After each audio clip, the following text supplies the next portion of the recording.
같이 한번 기도하겠습니다. 사랑하는 하나님, 하나님께서 저희들에게 예수님과 함께 있으므로 시험이 와도 겁이 없을 수 있도록 도와주시니 감사합니다. 사랑하는 하나님, 시험이 오지 않을 수가 없지만 주님이여, 우리가 시험 가운데에서도 담대할 수 있는 이유는 그 모든 시련 가운데 내 주님께서 함께 계신다는 그 사실 때문입니다. 사랑하는 주님께서 힘도 더하여 주시고 능력도 더하여 주셔서 우리가 주님 앞에 살아가는 삶의 모든 과정 속에 내 주님 때문에 담대해질 수 있는 오늘 하루가 될 수 있도록 주님께서 도와주옵소서. 사랑하는 주님, 말씀 속에서 주님을 배우고 살아갈 수 있을 만한 능력도 가질 수 있도록 주여 도와주옵소서. 모든 말씀 예수님 이름으로 기도드립니다. 아멘. 하나님께서 오늘 우리에게 주시는 말씀은 사무엘하 4장 1절부터 12절까지의 말씀입니다. 사무엘하 4장 1절부터 12절까지의 말씀. 우리 같은 목소리를 읽도록 하죠. 함께 있습니다. 시작. 사울의 아들 이스보셋은 아브넬이 헤브론에서 죽었다 함을 듣고 손의 맥이 풀렸고 온 이스라엘이 놀라니라. 사울의 아들 이스보셋에게 군지휘관 두 사람이 있으니 한 사람의 이름은 바하나요 한 사람의 이름은 레갑이라. 베냐민 족속 부에롯 사람 림몬의 아들들이더라. 부에롯도 베냐민 지파에 속하였으니 일찍이 부에롯 사람들이 깃다임으로 도망하여 오늘까지 거기에 우거함이었더라. 사울의 아들 요나단에게 다리 저는 아들 하나가 있었으니 이름은 무비보셋이라. 전에 사울과 요나단이 죽은 소식이 이스라엘에서 올 때에 그의 나이가 5살이었는데 그 유모가 안고 도망할 때 급히 도망하다가 아이가 떨어져 절게 되었더라. 부에롯 사람 림몬의 아들 레갑과 바하나가 길을 떠나 볕이 쬐을 때 즈음에 이스보셋의 집에 이르니 마침 그가 침상에서 낮잠을 자는지라. 레갑과 그의 형제 바하나가 밀을 가지러 온 채하고 집 가운데로 들어가서 그의 배를 찌르고 도망하였더라. 그들이 집에 들어가니 이스보셋이 침실에서 침상 위에 누워 있는지라. 그를 쳐 죽이고 목을 베어 그의 머리를 가지고 밤새도록 아라바 길로 가 헤브론에 이르러 다윗 왕에게 이스보셋의 머리를 들이며 아뢰되 왕의 생명을 해하려 하던 원수 사울의 아들 이스보셋의 머리가 여기 있나이다. 여호와께서 오늘 우리 주 되신 왕의 원수를 사울과 그의 자손에게 갚으셨나이다 하니 다윗이 부에롯 사람 림몬의 아들 레갑과 그의 형제 바하나에게 대답하여 그들에게 이르되 내 생명을 여러 환난 가운데서 건지신 여호와께서 살아계심을 두고 맹세하노니 전에 사람이 내게 알리기를 보라 사울이 죽었다 하며 그가 좋은 소식을 전하는 줄로 생각하였어도 내가 그를 잡아 시글락에서 죽여서 그것을 그 소식을 전한 가품으로 삼았거든. 하물며 악인이 의인을 그의 집 침상에 위에서 죽인 것이겠느냐. 그런즉 내가 악인의 피 흘린 죄를 너희에게 갚아서 너희를 이 땅에서 없이 하지 아니하겠느냐 하고 청년들에게 명령하매 곧 그들을 죽이고 수족을 베어 헤브론 못가에 매달고 이스보셋의 머리를 가져다가 헤브론에서 아브넬의 무덤에 매장하였더라. 아멘. 아멘. 오늘의 말씀을 이해를 하려면 우리가 토요일과 주일에 어떤 이야기가 있었는지를 잠깐 살펴봐야 됩니다. 갑작스럽게 이스보셋이 아브넬이 죽은 이야기를 들었다라는 이야기를 하잖아요.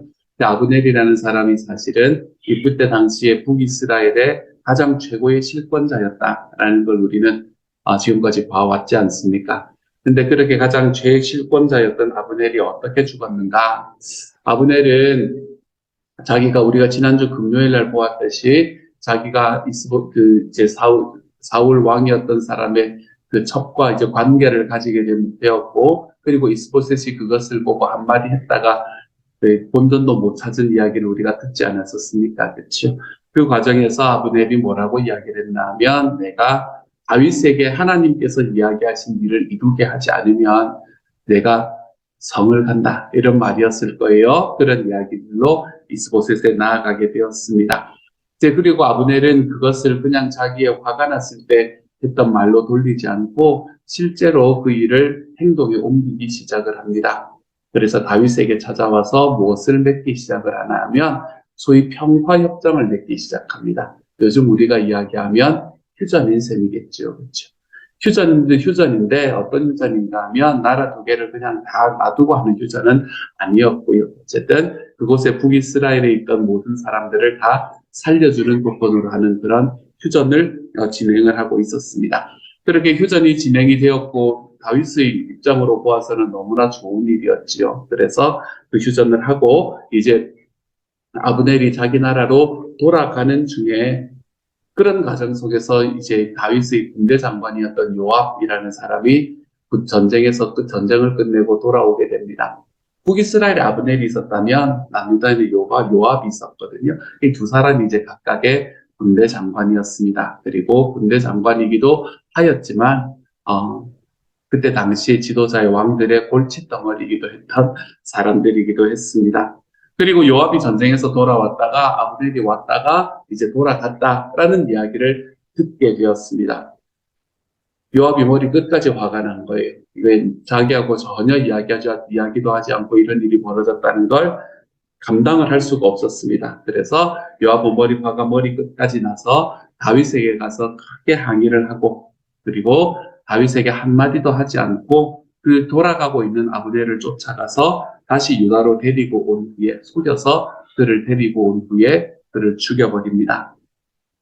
요압이 굳이 아브넬을 쫓아가서 이렇게 요다로 다시 데려와서 죽인 이유는 성경이 이야기하는 것처럼 이전에 아브넬이 누구를 죽였기 때문이다 라고 이야기하면 요압의 동생인 아사헬이라는 사람을 죽였기 때문이다 라고 이야기를 합니다. 근데 여러분 우리가 말씀을 읽어봐서 알지만 사실은 아사헬이 죽은 것은 아브넬 때문이라고 하기는 조금 무리가 있잖아요. 그렇죠? 아사헬이 너무 많이 자기의 혈기로 쫓아갔기 때문에 그랬던 것이기도 합니다. 어쨌든 이 아브넬이 아사헬의 배를 상 뒤끝으로 찔러서 죽였다라는 것처럼 요압도 아브넬의 배를 찔러 죽이게 되었죠. 근데 이게 전부는 아니었던 것 같습니다. 그렇죠? 그때 당시에 요압이라는 사람은 어떤 사람이었나 하면 이 남유다 전체에서 이민자였던 사람이었거든요. 다윗 다음으로 요압이었던 그런 상황이었습니다. 그런데 만약에 북이스라엘과 유다가 평화적으로 이처럼 통일하게 되면 이 전체 이민자가 누가 될 판국인가 하면 아브넬이라는 사람이 이민자가 될 판국인 거예요. 그리고 자기는 이제 점점 권력에서 밀리게 될 거다라고 생각을 하게 될 겁니다. 그래서 요압은 아마 그것을 두려워했을 수도 있겠다라는 생각을 하게 됩니다. 왜 그런가 하면 이 요압이라는 사람은 성경 전체를 통틀어서 보면 너무나 정치적으로 뛰어난 사람이었기 때문에 그렇습니다. 너무나 정치적으로 뛰어난 사람이었습니다. 그렇기 때문에 그렇게 볼 수도 있을 것 같아요. 이렇게 바라본다면 요압은 자기의 개인적인 복수심과 욕심에 이끌려서 이스라엘 전체 공동체를 무시하는 행위, 공동체의 이익을 무시하는 행동을 했던 것 같습니다. 그것으로 인해서 유다와 이스라엘의 통일, 이제는 정말 가장 아름답게 해결되는 방법이었잖아요. 그렇죠? 유다와 이스라엘의 통일은 위기를 맞게 되지요. 왜 그럴까요? 북이스라엘 사람들은 이 아브넬을 누가 죽였다고 생각할까요? 당연히 다윗이 죽였다고 생각하겠지요. 우리 최고의 장수를 그곳에 가서 통일에 관한 이야기를 하고 났더니 다윗이라는 사람이 자기의 장수를 죽였다라고 생각을 할 게 뻔했기 때문입니다.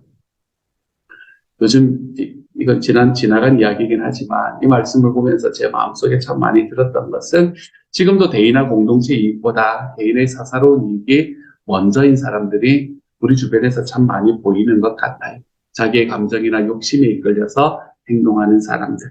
무엇이 옳은 길인지 무엇이 공동체의 이익을 얻게 되는 길인지는 생각하지 않고 오직 무엇이 나의 유익이 되는가 이것을 생각하는 그런 사람들이지요. 심지어 부정한 수단으로 자기의 욕심을 채우기까지 하는 사람들이 우리 주변에도 여전히 있는 것 같습니다.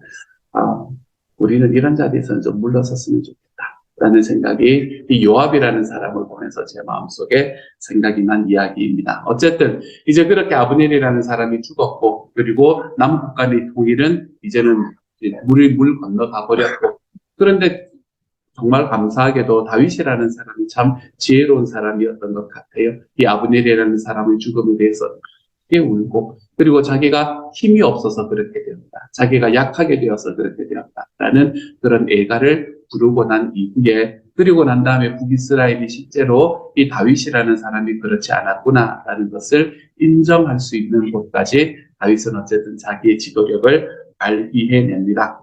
그리고 난 다음에 나오는 이야기가 오늘의 말씀인 거예요. 그리고는 아브넬이 죽자라고 이야기가 되는 것으로 오늘의 말씀이 시작이 되는 겁니다. 아브넬이 죽었으니까 북이스라엘은 당연히 절망에 빠졌을 겁니다. 그렇죠? 왜냐하면 북이스라엘 전체를 이끌어가던 사람은 사실은 이 이스보셋이 아니라 아브넬이라는 사람이었기 때문에 그랬습니다. 북이스라엘 최고의 장군이자 정치가였기 때문에 그랬을 거예요. 이스보셋 왕도 마찬가지였을 겁니다. 비록 그 사람이 자기에게 여러 가지로 이렇게 도전하는 사람이기도 했었지만 나라의 큰 기둥을 잃어버린 느낌이었을 겁니다. 이제 전쟁을 나가면 누가 싸워야 될 것이며, 사실은 자기를 왕으로 세워줬던 사람도 이 아브넬이라는 사람이었지 않습니까? 그래서 이제 이스라엘 전체가 넋을 놓고, 그리고 이스보셋 왕도 넋을 놓고 있는 그 가운데에서 레갑과 바하나라는 이 두 사람이 등장을 합니다. 이 레갑과 바하나라는 사람은 베냐민 지파로서 군 지휘관을 맡고 있었던 사람이라고 말합니다. 이스보셋과 같은 지파거든요. 그렇기 때문에 아마 꽤 이스보셋의 측근이었을 것이라고 생각을 할 수 있을 것 같습니다. 근데 어느 날에 이 왕이었던 이스보셋이 낮잠을 자고 있는데, 이 레갑과 바하나라는 사람은 마치 공무가 있는 것처럼 속이고 왕에게 들어갑니다. 그리고 배를 찌르고 목을 벤 후에 다윗에게로 다시 도망하게 되지요. 사람들 생각이 다 비슷한 것 같아요. 아마 그의 목을 바치고 보상을 얻으려는 속셈이 그 안에 들어가 있었을 것 같습니다. 이렇게 그 나라를 이끌어가던 장군이 죽고, 그리고 왕이 죽게 됨으로 인해서 북이스라엘은 사라져 버리게 되었습니다. 저는 이 말씀을 바라보면서 이스보셋이 낮잠을 자고 있을 때 죽는 모습, 이것을 바라보면서 깨어있다는 것이 참 중요하구나라는 생각을 다시 한번 해보게 되었습니다. 우리가 자고 있으면 언제나 자는 중에 문제가 생기는 것 같더라고요. 제가 이런 거는 새벽 예배에 나오신 여러분에게 이야기 드릴 말은 아니기 때문에 저는 언제나 그렇거든요. 이렇게 잘하시는 분들에게 주막 표현 잘 못하거든요. 잘한다 그래야지. 그렇지 않습니까? 그렇죠? 네, 어쨌건 우리가 잠을 잘 때 항상 문제가 생기는 것 같습니다. 우리가 깨어있다는, 특별히 신앙에 있어서 그런 것 같아요. 신앙에 있어서 깨어있다라는 게 얼마나 소중한가라는 것을 다시 한번 생각해 보게 됩니다. 마귀는 우리를 넘어뜨리려고 우는 사자처럼 사람들을 찾아다닌다라고 이야기합니다. 그러므로 신앙생활이란 당연히 영적 전쟁 가운데서 살아가는 걸 거예요. 영적 전쟁을 살아가는 사람들이 신앙적으로 잠을 잔다. 그러면 우리가 전쟁을 할 수가 없는 거잖아요. 그렇죠? 그렇게 우리들의 삶에서 하나님 앞에 깨어있다는 것이 얼마나 소중한가라는 걸 다시 한번 생각해 보게 됩니다. 그런데 우리는 평화로움이 좀 찾아오면 지속적으로 영적으로 잠들어 버리기가 일쑤입니다. 조금만 쉬자라고 이야기하는 과정으로 들어가기가 일쑤입니다. 그러다가 고난이 오고 나야 정신이 번쩍 드는 때가 우리의 삶이 있게 되지요. 사랑하는 여러분, 우리가 그러지 말고 날마다 깨어서 하나님 앞에 걸어갈 줄 아는 하나님의 사람이 되어갔으면 좋겠습니다. 우리의 일상에서 말씀과 기도로 늘 무장하고, 내 삶 속에서 정말로 나에게 우는 사자처럼 다가오는 그 마귀를 싸워서 승리할 수 있는 하나님의 사람들이 되어갔으면 좋겠습니다. 새벽 예배에 나오시고 새벽 예배에 이 영상을 들으시는 분들께 드리는 말이라서 아쉽고, 그렇지 않은 분들께 말씀을 드려야 되는데, 그렇죠? 하지만 우리가 날마다 우리의 일상에서, 우리의 삶에서 하나님 앞에 영적으로 무장하고 깨어 있으면서 살아갈 수 있는 하나님의 사랑, 저는 저와 여러분이 그러한 길로 걸어가기를 우리 주님의 이름으로 소망합니다. 이렇게 레갑과 바하나라는 사람은 이스보셋을 죽이게 되었습니다. 그리고 이제 그의 머리를 들고 다윗에게 투항하게 됩니다. 예전에 이야기를 못 들었나 봐요. 그렇죠? 이 정도 위치에 있는 사람이면 알았을 법도 한데 예전에 다윗이 어떤 사람인지를 잘 몰랐었나 봐요. 그래서 이스보셋의 머리를 들고 다윗에게 투항하고는 다윗에게 이렇게 이야기를 하지요. 하나님께서 왕의 원수를 갚으셨습니다. 라고 이야기합니다. 저는 이런 이야기들이 참 재미가 있습니다. 사람들이 이렇게 하나님의 이름을 굉장히 오용하는 때가 많구나라는 생각이기 때문에 그래요. 우리가 지난 금요일날 보았을 때도 이 아브넬이라는 사람이 자기가 잘못했잖아요. 그렇죠? 사울 왕이 저거 무슨 왜 많은 일을 가져요? 자기가 분명히 잘못한 일인데 그 일을 가지고 책망하는 사람에게 하나님의 약속을 들먹이는 것을 우리가 또 보지 않았습니까? 이 레갑과 바나도 마찬가지입니다. 여호와께서 왕의 원수를 갚으셨습니다. 자기들이 기회주의적인 처신으로 이스보셋을 죽였습니다. 측근 중에 측근이었을 건데 동족이었잖아요. 그렇죠? 근데 그 사람에게 배반을 당하고 죽게 되는 그런 이스보셋을 만들어 놓고는 자기 일이 하나님께서 하신 일이다라고 이야기하며 정당화하고 있는 겁니다. 그렇지만 다윗은 그런 말을 전혀 받아들이지 않았습니다. 참 지혜로운 사람이었던 것 같아요. 그들의 행위, 이스보셋을 죽였던 행위는 다윗에게는 큰 이익이었습니다. 자기가 이제는 더 이상 전쟁을 하지 않아도 좋고 남북 이스라엘 전체를 아우르는 왕이 될 수 있는 길을 열어주었으니까 그에게는 얼마나 이익이었습니까? 하지만 결과가 이익이라고 하더라도 그 과정이 정말 옳지 못했다라는 것을 다윗은 알고 있었습니다. 다윗은 이스보셋을 의인이라고 부르면서 레갑과 바나는 악인이라고 부릅니다. 그리고는 그 두 사람을 죽이게 되지요. 배신자의 말로는 이렇다라는 것을 공개적으로 보여줄 필요가 있었던 것 같습니다. 예전에 사울이라는 왕을 이 왕의 수족을 가지고 왔던 사람에게 다윗이 똑같은 일을 했던 것을 우리는 또한 기억하고 있지 않습니까? 자기의 욕심과 자기의 생각과 자기의 철학으로 일들을 저질러 놓고 하나님의 이름으로, 신의 이름으로 라고 이야기하며 정당화하는 일은 우리가 우리의 삶에서 얼마나 자주 바라보게 되는지 모릅니다. 인샬라라는 뜻은 참 유명하지 않습니까? 말은 참 유명하지 않습니까? 그렇지? 신의 뜻으로. 이 이슬람 극단주의 세력들, 이슬람 전체가 막 문제가 있는 건 아닙니다, 여러분. 그분들은 존중하고 함께 살아갈 수 있는 사람들이긴 하지만 어쨌든 이슬람의 극단주의적인 세력들, 이 신의 뜻으로라고 이야기를 하면서 테러를 일삼는 그런 이슬람의 극단주의적 세력들은 말할 것이 없고 우리 예전에 기독교도 사실은 비슷한 일들을 많이 겪었었거든요. 우리 교회가 참 오랫동안 노예 제도를 하지 않았습니까? 옹호하지 않았습니까? 그렇죠. 말씀에 의해서 노예 제도를 옹호했습니다. 옹호만 했나요? 노예를 사용하고 그리고 그 노예를 사용하는 그 사람들의 편에 서 있었던 경우를 우리는 역사 속에서 정말 오랫동안 보아오지 않았습니까? 크게는 그렇게 이야기할 수 있지만 작게는 교회 안에서 우리가 살아가는 우리의 공동체 안에서 하나님의 말씀을 인용하면서도 결국에는 자기의 욕심을 채우려고 살아가는 사람들도 또한 드물게 눈에 보이는 것도 사실입니다. 드물게라고 하십시다, 여러분. 그렇게 보이는 것도 사실입니다. 우리가 지금까지 보아왔지만 하나님께서는 때로는 악을 사용해서 하나님의 뜻을 이루어 가기도 하십니다. 우리가 그런 경우를 계속해서 보아왔잖아요. 그렇죠? 악을 사용해서 하나님의 섭리를 이루어 가기도 하십니다. 그렇지만 그렇다고 해서 거기에서 베풀어지는 악이 합리화될 수 있는 것은 아닙니다. 하나님께서는 그 악을 사용하셔서도 하나님의 섭리를 이끌어 가시지만 그렇지만 그 악을 행했던 사람을 하나님께서 잘했다라고 이야기하지는 않으신다는 겁니다. 그 악은 그 악대로 보응을 받게 되는 것을 우리는 말씀 속에서 볼 수 있게 되죠. 결과가 선하다고 해서 수단이 언제나 정당화될 수 있는 것은 아닙니다. 우리가 결과가 선하기 때문에 자기의 과정들을 덮어버리며 그냥 하나님이 하셨다라고 하면서 발을 뒤로 빼버릴 수는 없게 되는 거지요. 하나님께서는 우리의 말과 행동을 바라보실 뿐만 아니라 하나님은 우리의 말과 행동의 의도까지도 바라보시는 분이라는 것을 좀 기억하시기를 소망합니다.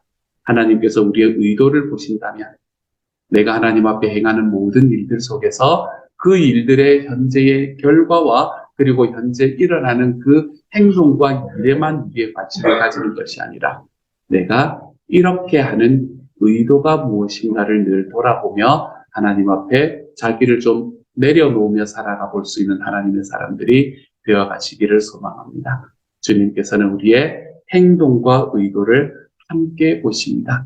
그렇게 보시는 하나님 앞에 하나님께서 사용하시는 하나님의 사역에 선한 통로로 사용되어 가볼 줄 아는 하나님의 사람들이 되어 가시기를 소망합니다. 하나님은 악을 통해서도 일을 이루시지만 그 악을 행한 사람에게는 비극이 올 수밖에 없습니다. 저는 저와 여러분에게 어떤 사람도 이 하나님께서 우리에게 보여주시는 비극이 우리의 삶 속에서 경험되지 않기를 소망합니다. 하나님의 일은 이루어지는데 나는 비극적인 일을 당합니다. 우리가 그런 길로 걸어가지 않는 하나님의 사람들이 되어서 나의 의도를 날마다 관찰하고 나의 내면을 날마다 좀 들여다보면서 살아가 볼 줄 아는 하나님의 사람으로 자라가는 오늘 하루가 되어 가시기를 우리 주님의 이름으로 축복합니다. 이 시간 같이 한번 기도하며 나아가도록 하죠. 함께 기도합니다. 사랑하는 하나님, 날마다 저희가 말씀과 기도로 무장하며 살아갈 수 있게 하여 주옵소서. 우리가 잠을 잘 때에 사탄은 우는 사자처럼 실족할 사람들을 찾아서 다니는 그 전쟁에서 패배할 수밖에 없다는 것을 압니다.